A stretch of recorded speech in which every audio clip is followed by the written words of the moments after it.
একটা জিনিস দেখাচ্ছি। তোমাদের বাড়িতে এই জায়গায় কি থাকে? নিশ্চয়ই সুন্দর সুন্দর জিনিসপত্র।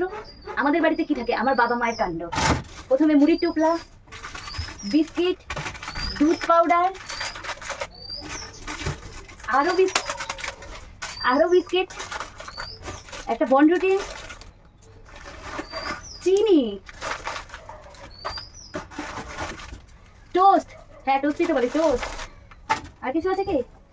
গুড়টাকেও আমার মারা ছাড়েনি, দেখো। এত কি বলবো।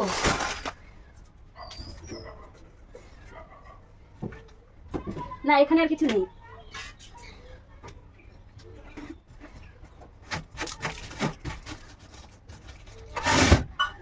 আমি আজকে বের করলাম তো, ঠিক দুদিন যেতে দাও বা আজকে রাস্তায় যেতে দাও, আমার বাবা বার এত কিছু নিয়ে এসে এখানে সব ভরে ফেলবে। জানি না, আমার বাবা মারা হয়তো এটা খাবারের জায়গা ভাবে। ফ্রিজ রয়েছে ঘরে, ফ্রিজে কিচ্ছু রাখবে না। কি জানি কেন বাবা। ও যাই হোক,